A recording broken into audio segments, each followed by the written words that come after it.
I'm Jim Ljunglin, class of 1957 in the Pi Chapter at Rensselaer Polytechnic Institute, which is upstate New York near Albany.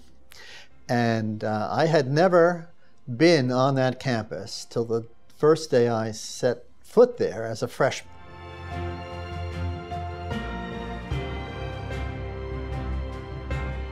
I had never heard of Zeta Psi fraternity, or hardly any. Maybe one hears when you're in high school, you've heard of Sigma Chi. Those words come to your heads, you know.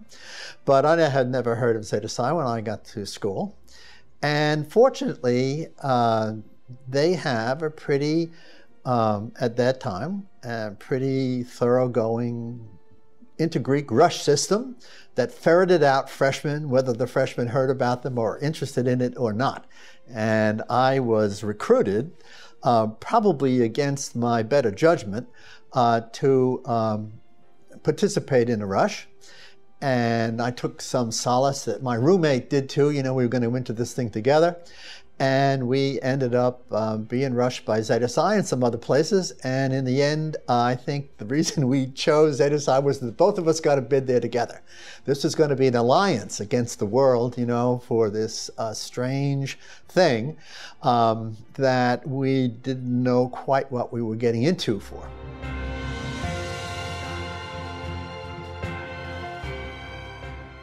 One of the aspects that was completely unexpected by me as a 17, 18-year-old freshman was that there were elderly gentlemen involved in this thing. It wasn't just the brothers on the campus, even though we certainly looked up to the seniors. You know, the Phi was a very important person at that time.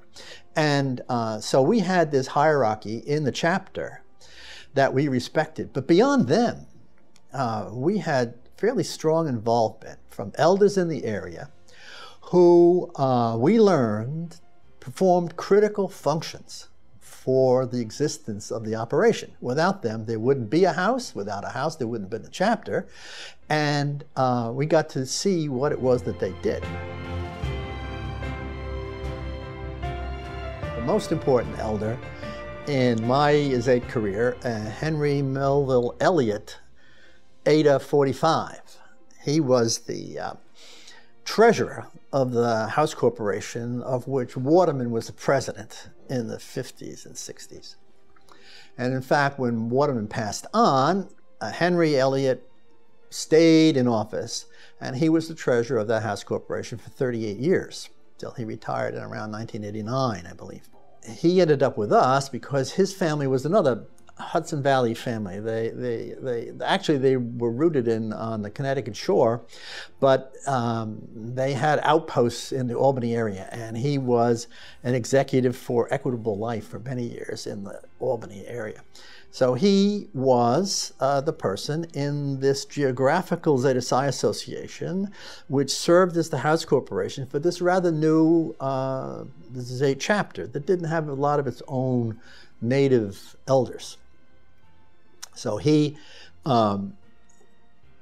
was the person, he reminds very much of Brother Hodgson, whose report we just heard downstairs. One of the people who deep into the finances, knows them backwards and forwards, and keeps the ship aright when people begin to go off track. And he did that. And he not only kept the books, but he had architectural ambitions, and he ended up over a period of these 38 years, making 2 major additions onto this chapter house that they had bought back in 1950. And they wouldn't have happened without him. And his devotion to the system over that time is probably the most deep inspiration to me. And on top of the fact that he was extremely kind personally, I mean, he had a very sense of mentoring guys. And he was one of these people of professional relaxation. You were always charmed by him. There was nothing tense about Henry. He would grunt occasionally if he dissented with what was being said, but it was just always very calm, but firm. And he would get me after a meeting sometime. He says, "Now, Jim, you really shouldn't be quite so intense about that. Relax about it, you know. This is what a mentor is supposed to do to a young person.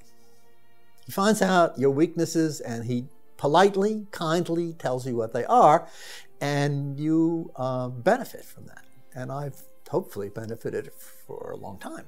In fact, you know, I'm one of those people who say I would never have been a success in the professional world without the kind of shaping, rough edge removing that Zeta Psi did for me. You had to learn these things. You had to learn how to take the knocks. You had to learn to be defeated on the floor of the house and walk away with grace. Now, most of the time, I had figured out how to win, which was very gratifying as well. But how to bring this off, keeping friends with all these people, is a great skill, great benefit of college education. Not in the syllabus. Nobody in the administration's talking about this very much, but it is an item you walk off with in addition to your degree. That's just as important as that degree, in my opinion, but particularly for a professional.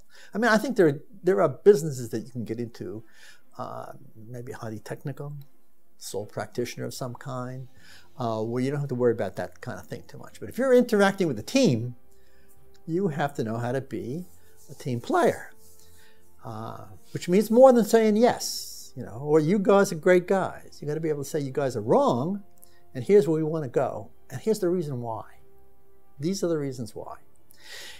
And I can remember being in high school, for example, being terrified to get up in front of a group of people and even open my mouth, let alone make an argument. But that's what I learned to do in the Pi Chapter. Stand on the floor of the house, explain to the brothers, this is the way to go, not that. And reasons are this, this, and this. And get them to say, maybe he's right.